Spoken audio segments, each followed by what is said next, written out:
Vaping. It's an epidemic all across the nation, a problem many high school hallways are all too familiar with, as over 25% of high school students reported that they had vaped in the last 30 days on a federal survey. While we don't know the long-term effects, we do know that the results so far are chilling. According to the CDC, as of December 10, 2019, there have been 2,409 reported hospitalizations and 52 vaping-related deaths in the United States. These haunting numbers stem from a pod chock full of addictive nicotine, a drug that medical professionals say can cause damage just by itself. We know definitely, just looking again at nicotine alone, it affects your heart. It increases your heart rate, can affect your blood vessels, increasing the risk of atherosclerosis. While we know nicotine is addictive and dangerous, it's not the only thing found in vapes. Upon studying cartridges and pods, items such as acrolein, a chemical associated with weed pesticide, propylene glycol associated with antifreeze, nickel, lead, and formaldehyde, which the Environmental Protection Agency calls a probable human carcinogen, have all been found. However, there's more than just those inside of cartridges, and teens aren't consuming them in the healthiest way. Of course, nicotine's in there, benzoic acids in there. Some have shown a compound called diacetyl.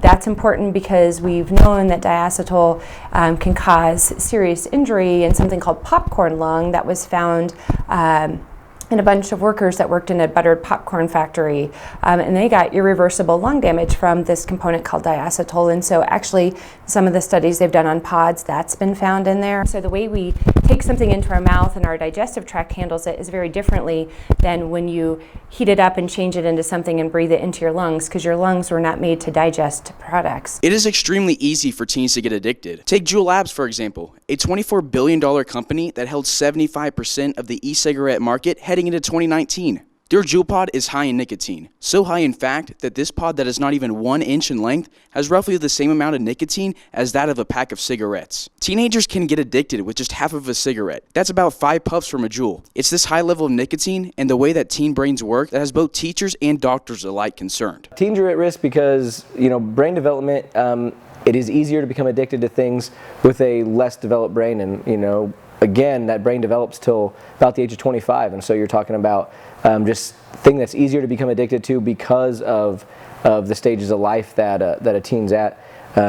Also, with vaping, such high levels of nicotine, it's way higher than if you smoked one cigarette. Teens are more at risk, primarily because addiction is a form of learning, and your brain is in a huge phase of learning. It makes brain synapses, so that's the connection between cells, faster, and it's laying down those pathways to help you remember how to use this information that you're learning and absorbing every day in a quick mode as you get older.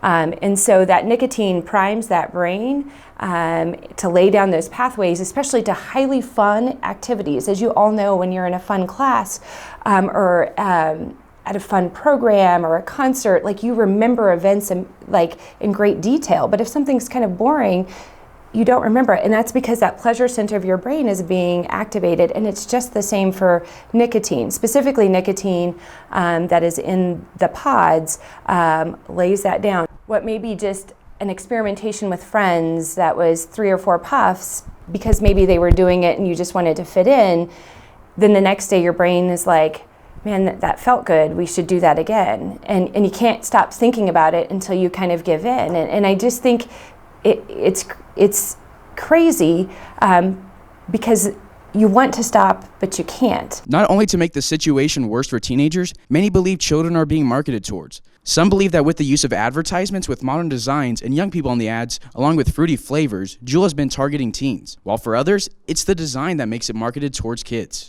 To an extent, I think that there's definitely a lot. When you talk about Juuls and making it so small and discreet, if someone is of legal age and can do it, there's no reason to make it discreet and tiny, to where Juuls by themselves, that company, I think there's definitely some making it look cool, making it look modern and fun a little bit. But I think the worst are the ones where they're totally concealable, little watches, or make them look like pens or hoodie strings. But when you start marketing things like that just to be concealed, there's no reason someone that's of legal age would want to conceal to that level to where that's all marketed just towards underage. Kevin Burns, former CEO of Juul Labs, however, disagrees with the belief that his company targeted teenagers and offered this to parents of children who battled the addiction in an interview with CNBC. First of all, I tell them that I'm sorry that their child's using the product. It's not intended for them. I hope there was nothing that we did that made it appealing to them. As a parent of a 16-year-old, I'm sorry for them, and I have empathy for them in terms of what the challenges they're going through. Regardless of a statement, several school districts throughout Kansas are suing e-cigarette manufacturers for targeting teenagers. But other than having a strict no-drug policy, what's being done about vaping at Hayes High? At Hayes High, I know I'm just more vigilant. We're watching a lot of the different bathrooms and locker rooms where the kids have shown to use the vapes and the different devices in those rooms. And just stay more open. I talk about it a lot in my classes and get other students to talk about it as well. I don't know how much more can be done. We're vigilant against it. The students should know how bad it is as all the news and everything come out. And the scientific evidence just keeps coming up that it's bad, and you're vaporizing chemicals that you suck into your body. And so you'd hope everyone, I think, just keeping everyone informed, and hopefully the students get on board with that. All in all, what might be the scariest thing about vaping is the unknown. While we have already seen side effects, we don't know if it's the worst of it. We don't know all the effects of vaping, especially the long-term effects. I think it's dangerous because we don't know a lot about it. Every day you read the news and there's some other different form of disease or medical thing that they found in connection with it. On that end of things. And the other thing that's so dangerous is because when younger students use it, the brain is still developing until the age of close to 25, and you give that high level nicotine that vapes deliver, it actually stunts the growth. So there's scientific evidence to say that if you vape, before your 20s, your brain will develop less as you grow. You're basically a human research project, right? Unfortunately, this is not a product that was highly researched and tested prior to its release on the market.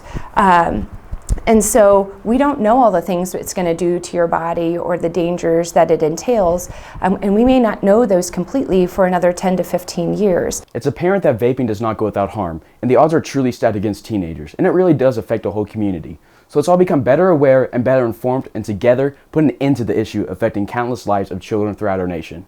For Tribe News, this has been Carson Ackerman.